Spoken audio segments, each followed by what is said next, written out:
हम सोचते हैं मैं ना होता तो क्या होता, पर हनुमान जी प्रभु श्री राम से कहते हैं, प्रभु यदि मैं लंका ना जाता तो मेरे जीवन में बड़ी कमी रह जाती। विभीषण का घर जब तक मैंने नहीं देखा था तब तक मुझे लगता था कि लंका में भला संत कहां से मिलेंगे। लंका निशिचर निकर निवासा, यह कहां सज्जन कर बासा। प्रभु मैं तो समझता था कि संत तो भारत में ही होते हैं, लेकिन जब मैं लंका में सीता जी को ढूंढ नहीं सका और विभीषण जी से भेंट होने पर उन्होंने उपाय बता दिया, तो मैंने सोचा कि अरे जिन्हें मैं प्रयत्न करके नहीं ढूंढ सका उन्हें तो इन लंका वाले संत ने ही बता दिया। शायद प्रभु श्री राम ने यही दिखाने के लिए भेजा था कि इस दृश्य को भी देख लो। और प्रभु अशोक वाटिका में जिस समय रावण आया और रावण क्रोध में भरकर तलवार लेकर मां को मारने के लिए दौड़ा, तब मुझे लगा कि अब मुझे कूद कर इसकी तलवार छीन कर इसका ही सर काट देना चाहिए। किंतु अगले ही क्षण मैंने देखा कि मंदोदरी ने रावण का हाथ पकड़ लिया। यह देखकर मैं गदगद हो गया।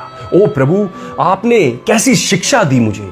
यदि मैं कूद पड़ता तो मुझे भ्रम हो जाता कि यदि मैं ना होता तो क्या होता। बहुधा व्यक्ति को ऐसा ही भ्रम हो जाता है। मुझे भी लगता कि यदि मैं ना होता तो सीता जी को कौन बचाता। और आप कितने बड़े कौतुकी हैं, आपने उन्हें बचाया ही नहीं बल्कि बचाने का काम रावण की उस पत्नी को ही सौंप दिया, जिसको प्रसन्नता होनी चाहिए कि सीता मरे तो मेरा भय दूर हो। तो मैं समझ गया कि आप जिससे जो कार्य लेना चाहते हैं वह उसी से लेते हैं, किसी का कोई महत्व नहीं है। आगे चलकर जब त्रिजटा ने कहा कि लंका में बंदर आया हुआ है, तो मैं समझ गया कि यहां तो बड़े संत हैं। मैं आया और यहां के संत ने देख लिया, पर जब उसने कहा कि वह बंदर लंका जलाएगा तो मैं बड़ी चिंता में पड़ गया कि प्रभु ने तो लंका जलाने के लिए कहा ही नहीं और त्रिजटा कह रही है तो मैं क्या करूं। पर प्रभु बाद में तो मुझे सब अनुभव हो गया। रावण की सभा में इसलिए बंद कर रह गया कि करके तो मैंने देख लिया, अब जरा बंद के देखूं कि क्या होता है। जब रावण के सैनिक तलवार लेकर मुझे मारने के लिए चले